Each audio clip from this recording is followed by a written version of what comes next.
Yo nací en este país, un programa de Daniel Galazo y Rosana Pulido, que rescata lo más profundo del ser argentino y latinoamericano.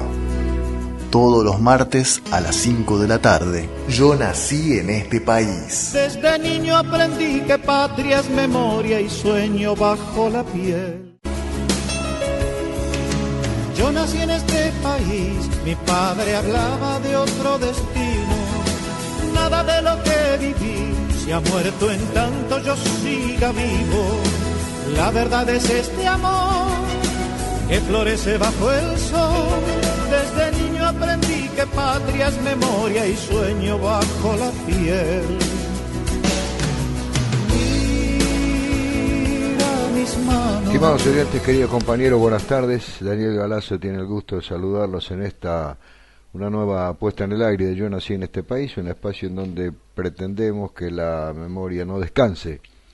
Correspondiente a este martes 16 de julio del 2024, posible, como siempre lo expreso, gracias a la operación técnica de nuestra compañera y amiga en estudios centrales, Dayana Álvarez, y a la producción general y de contenidos en particular de mi compañera de siempre, Rosana Pulido. Vamos a dedicar el programa de hoy a luchas obreras y represión en el primer tercio del siglo pasado. Nos vamos a basar para nuestro trabajo en idéntico cometido que desarrollara Inés Izaguirre, antecedentes de prácticas genocidas en la Argentina, lucha de clases, guerra civil y genocidio en Argentina, 1973-1983, antecedentes, desarrollo y complicidades. Desde 1902, el movimiento huelguístico en Argentina fue intenso y la respuesta del gobierno siempre fue represiva. Ese año se funda la FORA, la Federación Obrera de la República Argentina, de origen anarquista, y se dicta la Ley 4144, más conocida como Ley de Residencia, que autorizaba la deportación de los obreros extranjeros, pues las huelgas eran consideradas delitos. La lucha obrera contra esa legislación fue constante. Al año siguiente, 1903, se funda la UGT, la Unión General del Trabajo, de origen socialista. Así, aunque divididas, las centrales obreras mostraban que era indispensable una legislación del trabajo. En 1904, el ministro del Interior, Joaquín B. González, encarga al ingeniero y jurista Viale Macé un estudio sobre la condición obrera en la Argentina que sirvió de base para la primera ley nacional del trabajo. Aunque esta contenía varios artículos persecutorios contra los anarquistas, incluía algunos avances propuestos por los socialistas, tales como el descanso semanal y la reglamentación del trabajo de mujeres y niños. Como era de esperar, las organizaciones patronales atacaron el proyecto por avanzado, socialista y revolucionario. Acorde con esta concepción, la sola conmemoración del 1 de mayo provocaba cada vez mayor represión policial y militar, que a su vez era respondida con huelgas. Tal como ocurrió en 1909, donde tan solo en la ciudad de Rosario la tropa atacó una movilización anarquista que produjo 14 muertos y 80 heridos graves. Ese mismo día, en Buenos Aires, fue tan brutal la represión, comandada por el jefe de policía Ramón Falcón, que generó una huelga general. El 14 de noviembre de 1909, el obrero anarquista Simón Radowisky, de 17 años, venga esas muertes tirando una bomba al paso del carruaje donde iban el coronel Falcón y su secretario Lartigau. Al año siguiente, año del centenario, volvió a producirse una fuerte represión antiobrera y antijudía que algunos investigadores señalan como el primer pogrom realizado en Buenos Aires, en el que intervinieron no solo las fuerzas represivas del Estado, sino las bandas civiles nacionalistas oligárquicas, como las que en 1919 fundarían la Liga Patriótica Argentina. En la noche del 14 al 15 de mayo de 1910, luego de una serie de actos celebratorios del centenario, se llevó a cabo un verdadero asalto de dichas bandas nacionalistas armadas contra los portadores de ideas avanzadas, tal como figuraban en los registros policiales los obreros extranjeros, judíos, catalanes y otros, llamados genéricamente maximalistas, término con que se definía al ala izquierda del Partido Social Revolucionario Ruso y que luego adoptarían los bolcheviques. Esa noche se atacó tanto al periódico anarquista La Protesta como al diario socialista La Vanguardia, así como a bibliotecas y librerías obreras, y el ataque se extendió a muchos lugares de los barrios judíos. El resultado fueron actos de pillaje y violencia contra las mujeres, así como grandes hogueras de libros y muebles. La violencia de los hechos fue tal que el gobierno decretó el estado de sitio. En 1911, el Departamento Nacional del Trabajo fija por primera vez un monto de salario mínimo de 125 pesos mensuales para una familia obrera de 4 personas. Decisión que fue posible gracias a la acción sindical que logró que en esa primera década del siglo el salario obrero subiera de 3 a 5 pesos diarios. El transcurso de la Primera Guerra Mundial fue un periodo de relativa calma que se interrumpiría con el triunfo de la Revolución Rusa y la finalización del conflicto bélico. Enero de 1909 es el mes de la llamada Semana Trágica en Argentina, que se produce en el mismo momento y presumiblemente por las mismas razones que en Alemania estaba siendo perseguida la clase obrera radicalizada.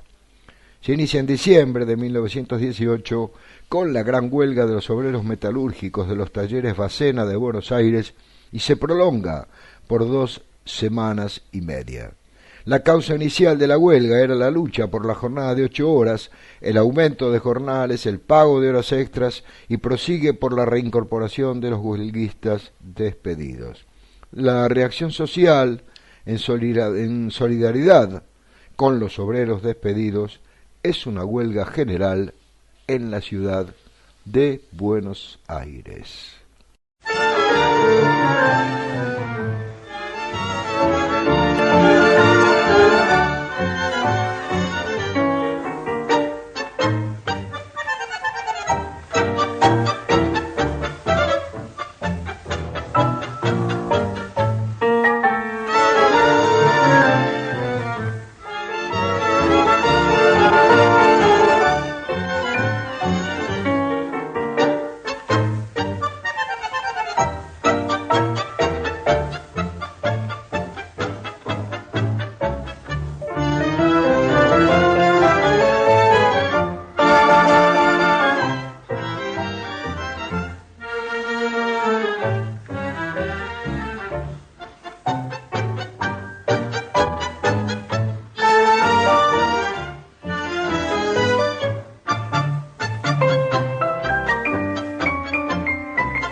Trasnochando como todo calavera, que no ve lo que le espera, que no sabe dónde va, rechazaba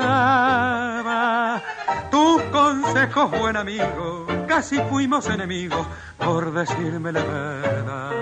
Siempre fueron mis mejores compañeros, los muchachos milongueros, jugadores y algo más. Y con ellos noche a noche derrochaba entre copa, baile y barra esta vida que se va.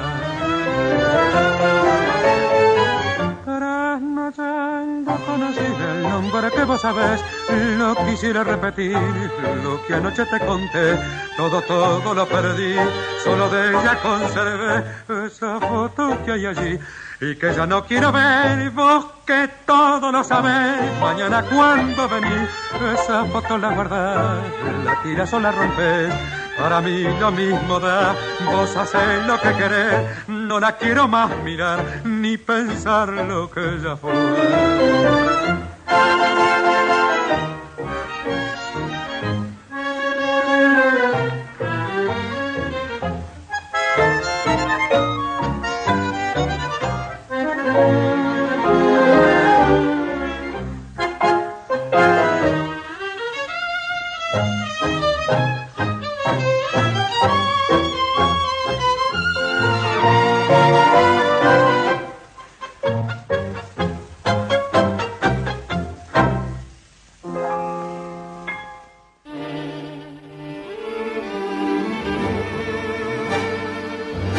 Comenzando con la ilustración musical correspondiente al programa del día de la fecha, lo íbamos escuchando a nuestro artista elegido para hoy. Me estoy refiriendo a la orquesta de Miguel Caló, con la voz de Raúl Verón, en este caso interpretando Trasnochando, un tango de Armando Baliotti y Santiago Adamini. La policía carga violentamente contra los huelguistas en ese diciembre de 1918 y produce 5 muertos y 40 heridos. El sepelio se realiza el 8 de enero, con la ciudad paralizada y el ejército patrullando las calles. La multitud sufre un nuevo ataque en el cementerio que provoca otra vez numerosos muertos y decenas de heridos. A los 14 días de huelga, un rompehuelgas de las bandas nacionalistas hiere de un balazo a un huelguista. El incidente genera otra vez una fuerte represión policial con apoyo de tropas del ejército, tiroteos, heridos y muertos que se prolonga por varios días hasta que se levanta la huelga el 13 de enero de 1919. Con el fin de encarcelar a los culpables, la policía, al mando de su jefe Elpidio González, denuncia falsamente haber descubierto el plan de un supuesto soviet maximalista que se proponía derrocar al gobierno del presidente Irigoyen y estaba dirigido por el obrero y periodista socialista de origen judío y de nacionalidad ruso-polaca Pedro Wald, que era ciudadano argentino desde 1917.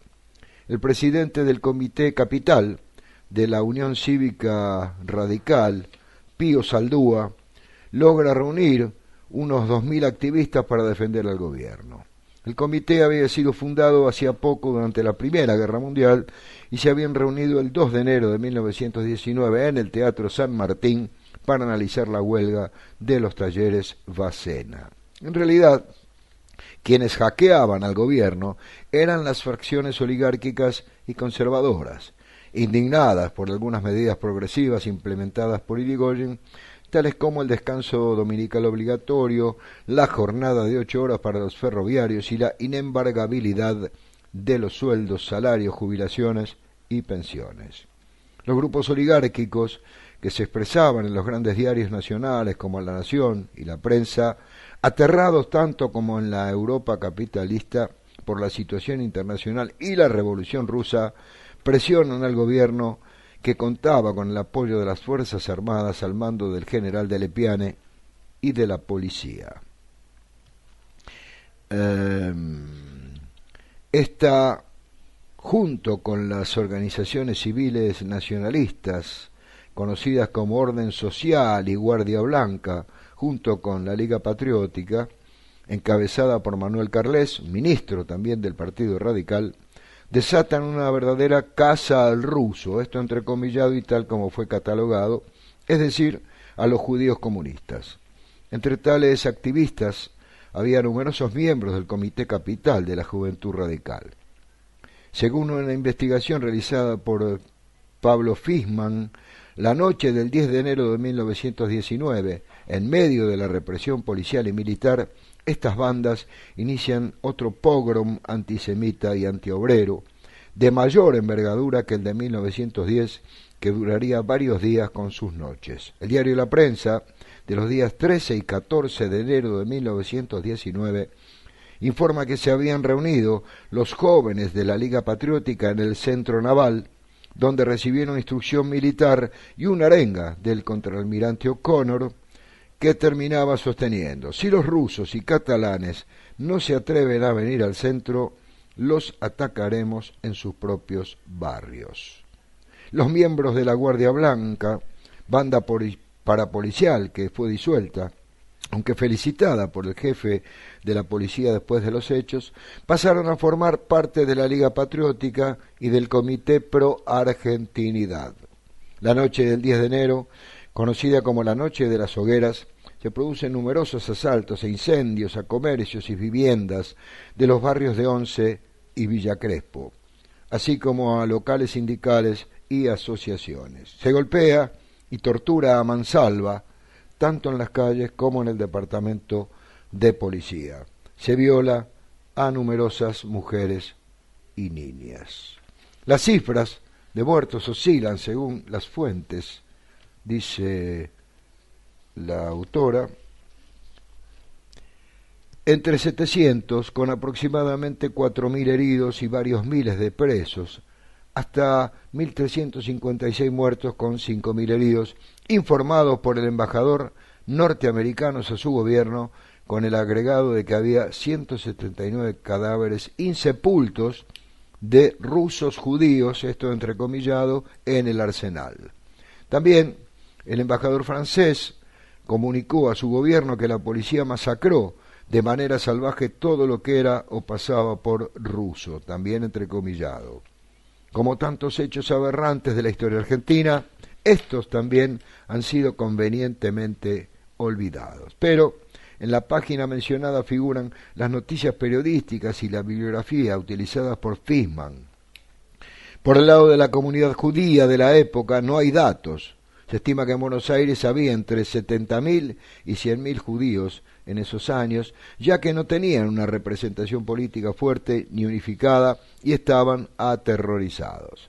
A las cifras del pogrom mencionadas arriba hay que agregar varios miles de presos, unos 3.000 deportados, torturas y vejaciones de todo tipo, y el incendio de bienes detalladamente descritos en diarios y revistas de la época y anticipatorios de otras acciones de terrorismo de Estado con complicidad de una parte importante de la sociedad civil y de la dirigencia política.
Si es mejor Legui que Antuna o que Orquesta superior. Anselmo cuenta sus penas, Ricardo su mala suerte y José muy tristemente que sus cosas van peor.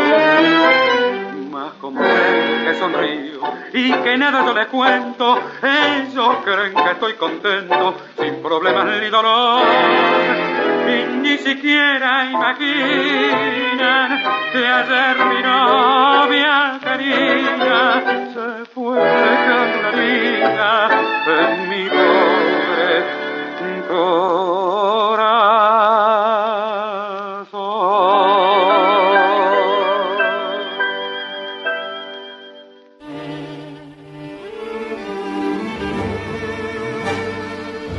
Miguel Caló y su orquesta, con la voz de Raúl Verón, interpretaban Domingo a la noche, un tango de Juan José Guillandut y Oscar Rubens.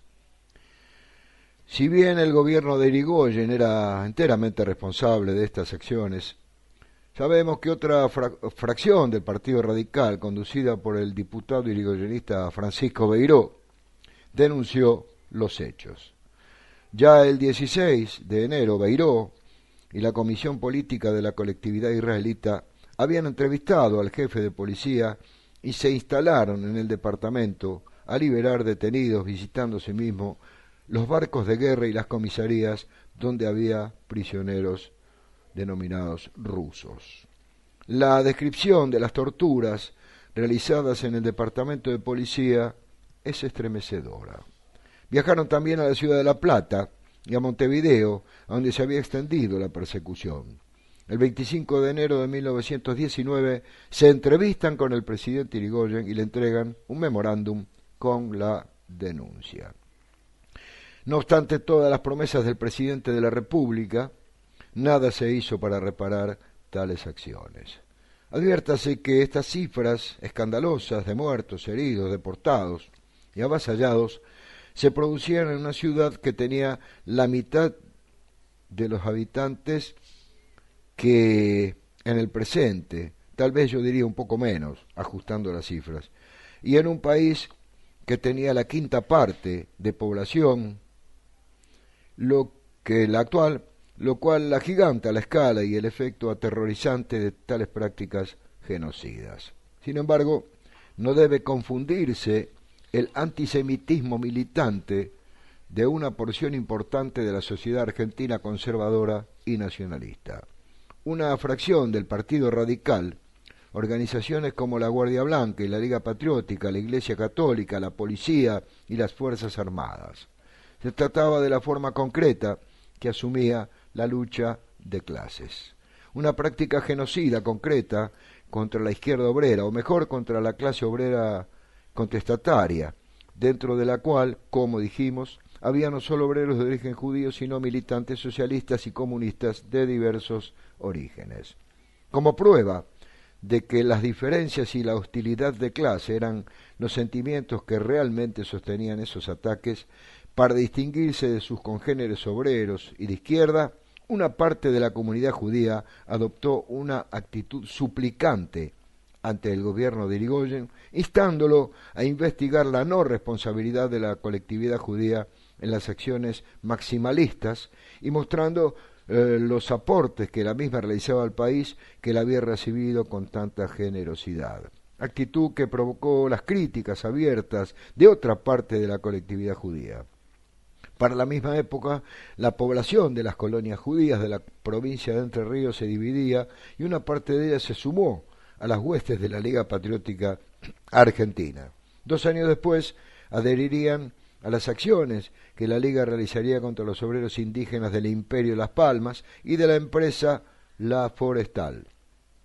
Solonimsky deplora aquella división que anticipa la que acompañará a las 2 fracciones principales de la colectividad judía hasta nuestros días y que no es más que otro aspecto de las relaciones de clase que la atraviesan, aunque no atina a advertir su origen. La Liga Patriótica, tal como lo señalaba su declaración de principios, tenía como objetivo el mantenimiento del orden social, que es siempre el objetivo de las clases dominantes y que en aquellos años vestía el ropaje del nacionalismo xenófobo. Como si no fuera suficiente, menos de 2 años después se procederá de la misma manera con la huelga de los obreros esquiladores de la Patagonia, que, luego de haber cerrado un trato con el enviado militar del gobierno central a comienzos de 1921, se ven desconocidos en sus mínimas demandas por los estancieros, mientras el gobierno británico amenaza al gobierno de Irigoyen con avanzar sobre la Patagonia con las fuerzas de 2 buques de guerra ubicados en Malvinas si se siguen poniendo en riesgo los intereses de los estancieros ingleses. La represión provoca otra huelga en toda la provincia, que esta vez es reprimida con el fusilamiento de unos 1.500 obreros en los muros de la estancia La Anita, en la zona del lago argentino, el 7 de diciembre de 1921.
Pesar viejo, triste y sin valor, lento el paso al caminar, voy cargando mi dolor, lejos de la gran ciudad que me ha visto florecer, en las calles más extrañas siento el alma oscurecer, nadie observa mi final, ni le importa mi dolor, nadie quiere mi amistad, solo estoy con mi amargor, y así vago sin cesar desde el día que llegué, cuando en pos de un sueño loco todo abandoné, y andando sin destino de pronto reaccioné al escuchar de un disco el tango aquel, mozo traiga otra copa, que lo cantaba Carlos Gardel, y al escucharlo recordé todo el pasado, los años mozos tan felices que pasé, mi viejecita, la barramina, la noviecita que abandoné, un tango que trae recuerdos,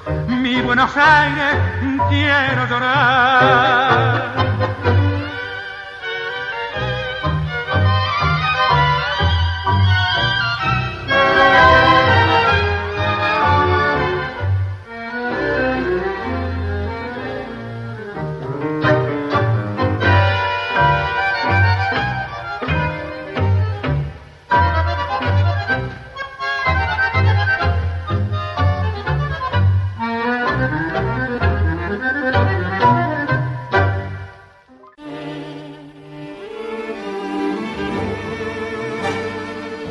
Cerrando la primera parte de nuestra ilustración musical, lo hacemos nuevamente con la orquesta de Miguel Caló, con la voz de Raúl Verón, interpretando Lejos de Buenos Aires, tango de Alberto Suárez Villanueva y Oscar Rubens. Con esto nos vamos a ir a la tanda institucional de la radio para regresar nuevamente y así dar el puntapié inicial que iniciará la última media hora del programa correspondiente al día de la fecha. Ya regresamos. Yo nací en este país, mi padre hablaba de otro destino. Nada de lo que viví se ha muerto en tanto yo siga vivo. La verdad es este amor. Bien, regresamos después de la tanda institucional de la radio para encarar esta última media hora de Yo nací en este país, un espacio en donde pretendemos que la memoria no descanse, correspondiente a este 16 de julio del 2024, en donde estamos abordando el tema de luchas obreras y represión en las 3 primeras décadas del siglo pasado. La represión militar policial será dirigida en la Patagonia por el comandante Benigno Varela, miembro también del Partido Radical, con quien colaboraron activamente los miembros locales de la Liga Patriótica. A las vastas conexiones internacionales de la Liga, no solo con organizaciones similares de Estados Unidos y Europa, sino también de América Latina, se sumaba la extraordinaria y poco conocida Organización Nacional de esta asociación, que llegó a reunir 550 brigadas masculinas en todo el país entre 1919 y 1928, divididas por mitad entre urbanas y rurales, y que operaban como verdaderas milicias burguesas rompehuelgas, en las que participaban miembros de las clases altas locales, funcionarios públicos, policías, miembros de la Iglesia Católica y grupos de choque formados por obreros rompehuelgas. Una auténtica alianza social contrarrevolucionaria de tipo fascista que existía todavía a fines de años muy posteriores, estoy hablando de 1977, bajo otras formas. Es posible que en estos años haya sido sustituida por otros grupos, tal como lo expresáramos, seguidores de sus mismos principios. La Liga mantuvo relaciones activas con las Fuerzas Armadas. No solo tuvo su central de operaciones en el centro naval, al menos hasta 1921, en que uno de sus miembros conspicuos le alquiló un amplio local en plena calle Florida, sino que tuvo también una brigada aérea para la vigilancia y el transporte en zonas rurales, y condecoró a militares como el comandante Benigno Varela luego de los fusilamientos de la Patagonia. La Primera Guerra Mundial aceleró en nuestro país el inicio de un lento proceso de industrialización sustitutiva que adquiriría más extensión y profundidad durante la segunda de las décadas.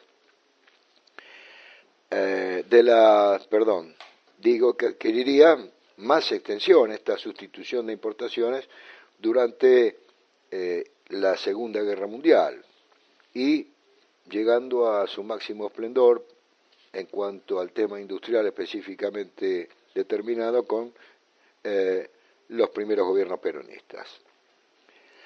Con el final de la Primera Guerra se volvió al exitoso modelo agroexportador vinculado a Inglaterra, que efectuaba inversiones en sectores industriales y comerciales complementarios vinculados a la producción agropecuaria y a las exportaciones.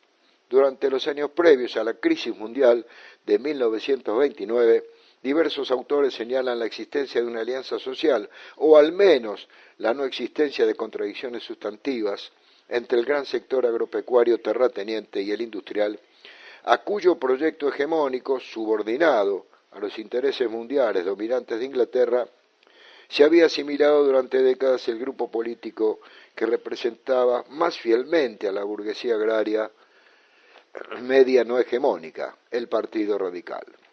La crisis del 29 es el primer indicio fuerte de que la hegemonía británica en el mundo capitalista se resquebrajaba y de que se imponía una nueva potencia industrial, la norteamericana, que lograría emerger de la crisis con la aplicación de políticas keynesianas, cuyo eje era la intervención del Estado en la economía, enfrentando las posturas liberales de su propia burguesía industrial y constituyendo una fuerte alianza social con los sindicatos de la industria.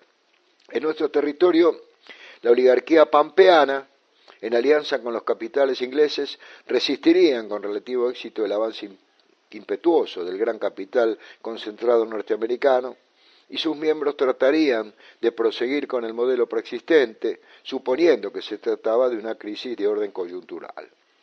Pero las diferencias que habían comenzado a manifestarse al interior de la burguesía por parte de los grupos económicos originados en la industrialización de la renta agropecuaria, sumado al modo norteamericano de salir de la crisis, favorecieron la emergencia de una fracción social y de una corriente ideológica formada por cuadros nacionalistas de las Fuerzas Armadas, a la que se sumó una fracción del Partido Radical orientada a la industrialización para satisfacer la demanda del mercado interno expresada en el Grupo Forja y apoyada en la base social del irigoyenismo. Esta confrontación político-económico-ideológica sostenía la necesidad de introducir cambios sustanciales en la economía, darle un mayor papel al Estado y generar un mercado interno formado por las facciones obreras de la ciudad y del campo. El nuevo gobierno de Irigoyen, reelegido un año antes de estallar la crisis, había nacido débil, hackeado por el ala liberal y por los conservadores.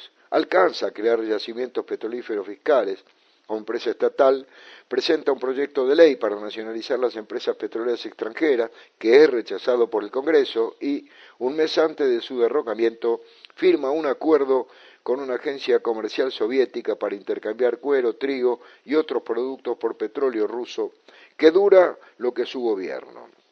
La fuerte oposición liberal a estas medidas, unida a la presión ejercida por los nacionalistas católicos, desemboca en crisis política con el golpe de Estado del 6 de septiembre de 1930.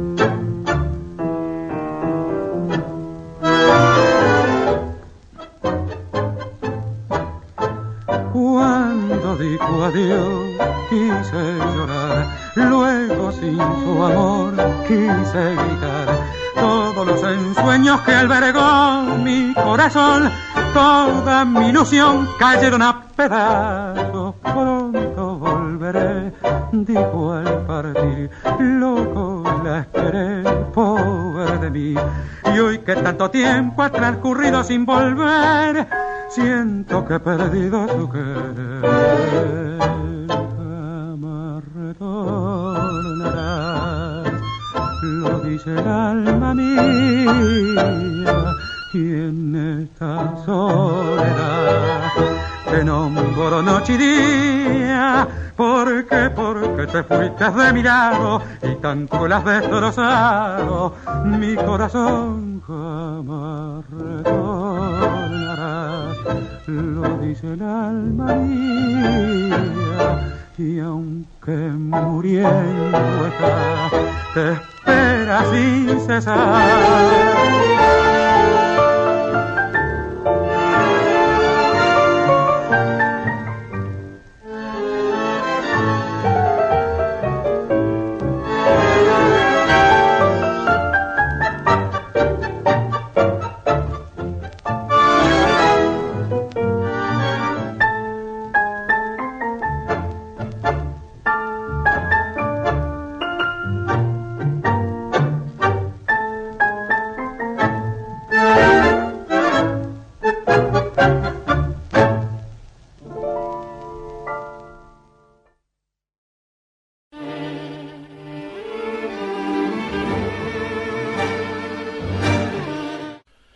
Escuchábamos Jamás retornarás, un tango de Miguel Caló y Osmar Maderna, ejecutado, interpretado por la orquesta del Primero, con la voz de Raúl Verón.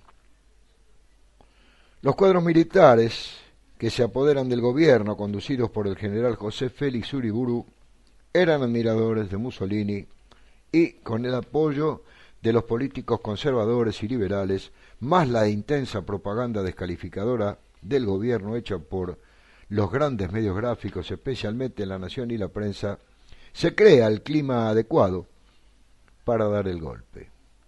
Hasta el decano de la Facultad de Derecho de la Universidad de Buenos Aires, el socialista Alfredo Palacios, le pide públicamente a Irigoyen que renuncie, lo cual éste hace la noche anterior al golpe. Apenas producido bandas armadas e incendiarias, que formarían luego parte de la Legión Cívica, allanan el modesto domicilio de Irigoyen, que había sido llevado a la ciudad de La Plata por sus partidarios y el de sus ministros, quemando sus pertenencias y sus libros, en una acción vandálica del mismo estilo que la que hemos descrito para décadas anteriores. Los golpistas estaban influidos por los cambios que se estaban dando en países como Italia y que habían comenzado a darse en Alemania, y tenían en común con la burguesía liberal agroexportadora y con las otras fracciones de las Fuerzas Armadas un profundo sentimiento antipopular y antidemocrático, pero sobre todo anticomunista. Como lo revelan las palabras del general José Félix Uriburu cuando debió entregar el poder a su sucesor, el general Agustín P. Justo, el 20 de febrero de 1932. Decía Uriburu: el voto secreto es precisamente lo que ha permitido el desenfreno demagógico que hemos padecido.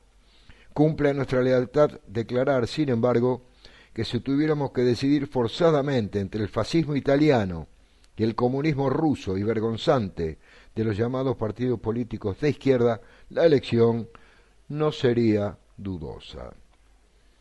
Varios meses antes, Uriburu había autorizado por decreto del 20 de mayo de 1931, oficializándola a la Legión Cívica Argentina, que en la práctica era un grupo parapolicial de neto corte fascista, cuyo propósito manifiesto era luchar contra el clan radical, como se llamaba a los partidarios de Irigoyen, pero que funcionó como un grupo de choque del gobierno muy similar a lo que sería la AAA años más tarde.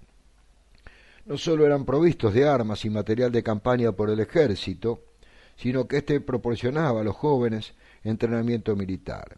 Uriburu organizó además la sección especial para la represión del comunismo que encabezaba el comisario Leopoldo Lugones hijo, que persiguió y torturó a todo tipo de militantes de izquierda y radicales, así como a dirigentes obreros y estudiantiles. No obstante, ni este golpe de Estado ni los siguientes resultarían disfuncionales a los intereses de la burguesía agroexportadora ni a su proyecto económico. Antes bien, para articular el pacto Roca-Ranciman de 1933, por el cual Argentina volvía a concentrar su intercambio comercial externo con Inglaterra, este país exigió hacerlo con un gobierno constitucional, por lo cual se llevaron a cabo elecciones fraudulentas desde ya, de las que fue excluido el radicalismo.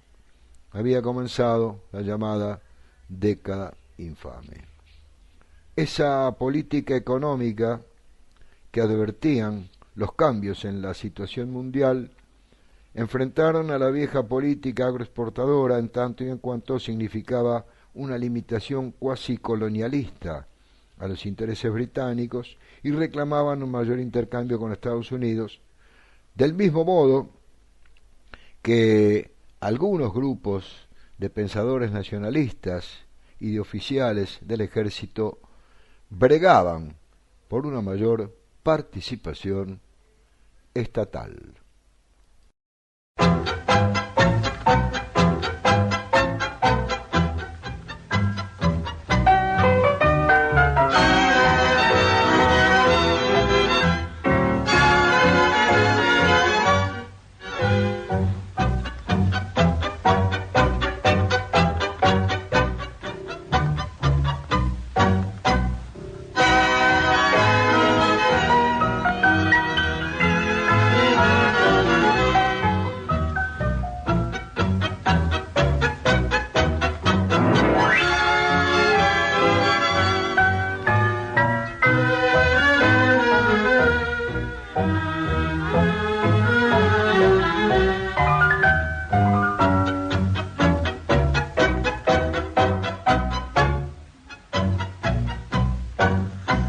Déjame mentir que volverás con el ayer de nuestro sueño, déjame esperarte nada más, ya que comprendo que esperar es un pedazo de recuerdo.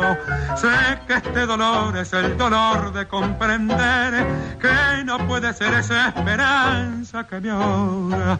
Déjame llorar, siempre llorar, y recordarte y esperar y comprender que no venderás. ¿Qué te importa que te llore? ¿Qué te importa que me mientas?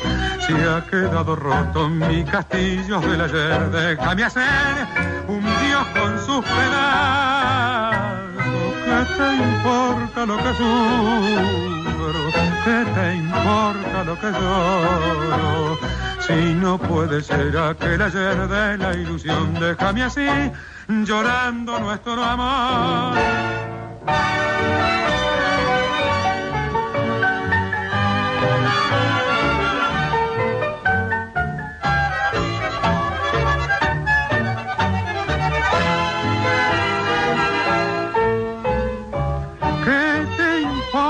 Lo que sufro, ¿qué te importa lo que lloro? Si no puede ser aquel ayer de la ilusión, déjame así, llorando nuestro amor.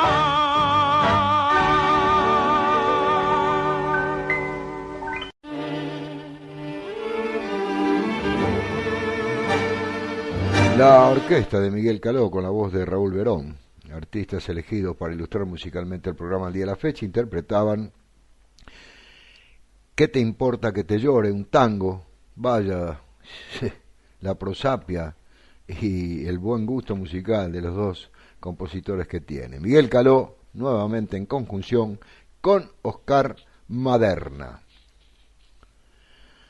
Quien advierte la complejidad de la situación y reconoce la necesidad de realizar algunos cambios sin darle vía libre al capital norteamericano es un miembro de la clase dominante, el ministro de Hacienda Federico Pinedo, socialista independiente que, ante la realidad de la guerra en Europa, elabora un programa de reactivación de la economía nacional en 1940 con intervención estatal.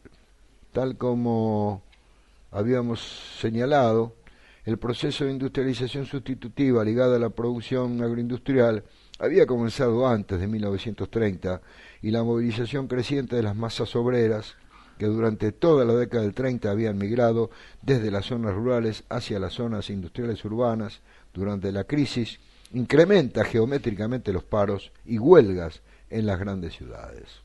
La Confederación General del Trabajo había sufrido a mediados de 1935 la primera escisión entre las dos facciones político-ideológicas que la constituirían con diferentes nombres a lo largo de su historia. Una que reivindicaba la solidaridad de clase, más afín a la negociación, con el Departamento de Trabajo como mediador, llamada CGT Independencia 2008-80, con dominancia socialista y sindicalista, ya que los anarquistas no participaban de la CGT y los comunistas conducían varios gremios no confederados, entre ellos el de la construcción, y con otra más afín al gobierno de Justo, llamada CGT Catamarca 577, que criticaba la lucha obrera que se extendía más allá de cada gremio.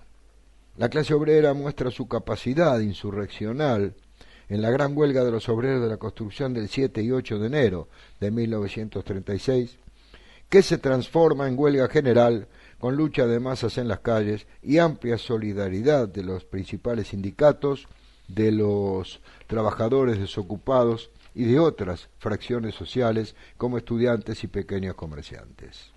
Desde 3 meses antes, los trabajadores de la construcción venían exigiendo aumentos de salarios y reconocimiento sindical sin obtener sino ofertas misérrimas por parte de la dirigencia patronal, hasta que la movilización se generaliza y se decide la huelga. Fue tanta la represión policial el día 7, llegó a haber 700 detenidos y procesados, numerosos heridos y varios muertos, que se produce una solidaridad generalizada, con más de 300.000 obreros en lucha, y se decide continuar el día 8 con paro de transportes y movilizaciones barriales en la capital federal, en el conurbano y hasta en la ciudad de La Plata.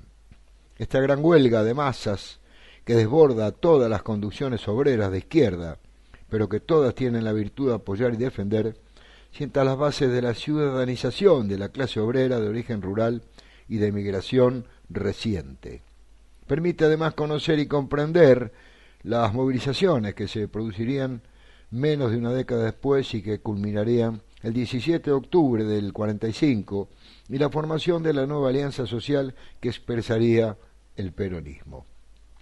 Esta movilización desmiente el supuesto espontaneísmo que muchos autores, entre ellos Gino Germani, le atribuyen, puesto que la clase obrera urbana tenía una importante base organizativa de masas en la zona de Buenos Aires y el Gran Buenos Aires, nutrida por su historia previa inmediata, que le permitió reaccionar rápidamente ante los hechos políticos que se contraponían a su estrategia proletaria de integrarse a esta sociedad que el proteccionismo automático de la Segunda Guerra Mundial había estimulado a industrializarse. El 4 de junio del 43 se produciría el segundo golpe militar de la Argentina a cargo de aquella fracción nacionalista del ejército opuesta a la hegemonía de la alianza agroexportadora, cuyo proyecto estaba agotado y que Pinedo no alcanzó a revertir. Se llamaban a sí mismo Grupo de Oficiales Unidos, GO, y de entre ellos estaba el entonces coronel Perón. Esta vez tuvo el apoyo del ala populista de la Iglesia Católica, decidida a no perder su influencia en la formación de oficiales del ejército y evitar por todos los medios la penetración del comunismo en la clase obrera. Para esto debía apropiarse de la cuestión social.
Donde sufre la ciudad, qué triste pálida tienen tus luces, tus letreros sueñan cruces, tus afiches, carcajadas de cartón, risa que precisa la confianza del alcohol, llantos hechos, canto pa' vendernos un amor, mercado de las tristes alegrías, cambarache de caricia, donde cuelga la ilusión, triste sí por ser nuestra, triste sí porque sueñas, tu alegría es tristeza y el dolor de la espera te atraviesa, y con pálida luz vivís llorando tu tristeza, triste sí por ser nuestra, triste sí por tu cruz.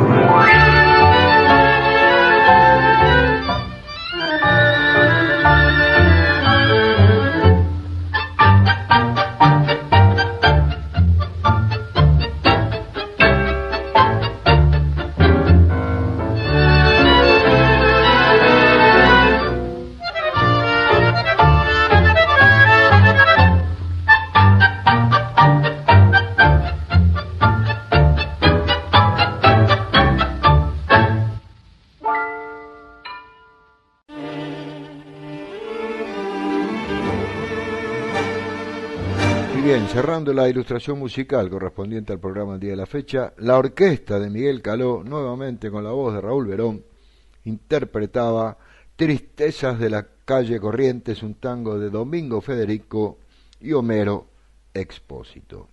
Con esto nos vamos a ir despidiendo, si Dios quiere, hasta el próximo martes, cuando nos volvamos a encontrar para encarar una nueva puesta en el aire de Yo Nací en este país, un espacio en donde pretendemos que la memoria no descanse. Más que nunca, patria o muerte es la consigna, venceremos, será hasta el próximo martes, gracias por su atención. Chau.